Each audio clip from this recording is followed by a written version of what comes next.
Yo guys, while Monza may no longer be the fastest track in F1 22, a title that was stolen by Jeddah, it is still an incredibly fast circuit that requires the lowest aerodynamic setup of the year.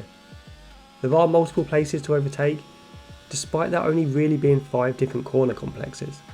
Most of the corners are medium to high speed, with the first and second chicanes being the exception to this. Turns 1 and 2 and 4 and 5 will have you braking right down to around 70 miles an hour, which while fast when driving on the road, is extremely slow for an F1 car.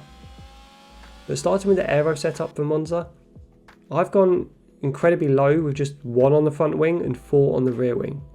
Monza is all about one thing really, and that's straight line speed. Without it, you'll have a horrible race and be unable to overtake anybody. This really low downforce setup really focuses on those long straights. However, it won't really hurt you too much through the corners, as we can tailor a lot of other parts of the setup to make the corners as easy to drive as possible. For the transmission, you'd ideally want a high on-throttle diff for most of the lap. However, this will make accelerating out of turn 2 incredibly difficult.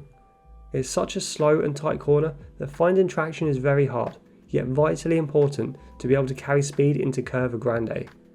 For that reason alone, I've lowered the on-throttle diff right down to 60 to help you find the most traction possible. For the off-throttle diff, I've gone with just 52. This will help mitigate some of the lack of front downforce at slower speeds. The suspension geometry is pretty standardised with a heavy focus on straight line speed. Go with the front camber setup of -2.5 with the rear camber setup of -1.7. Then lower your toe right down to 0.05 at the front and 0.2 at the rear. This will produce the least amount of drag possible, maximising your straight line speed. I've gone relatively soft for the suspension, as you'll be climbing all over the curbs around Monza in F1 22. A setup of front suspension and anti-roll bars that are both set to 5 and the rear suspension and ARB set to just 1 is optimal. For the ride height, I've gone as low as we can to help both downforce and top speed, without producing an uncomfortable ride. Go 3 at the front and 4 at the rear. I've set the brake pressure to 100% as per normal, but I've changed the brake bias to 52%.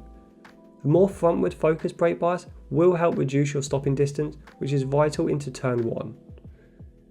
For the tyre setup, go with higher front pressures of 24.3 and lower rear pressures of 21.5. The lower rear pressure will help a little more traction from slow speed.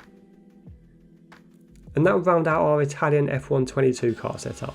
This will give you all of the tools to have a competitive Italian Grand Prix. You'll be incredibly fast in a straight line, with that being the main focus of this setup.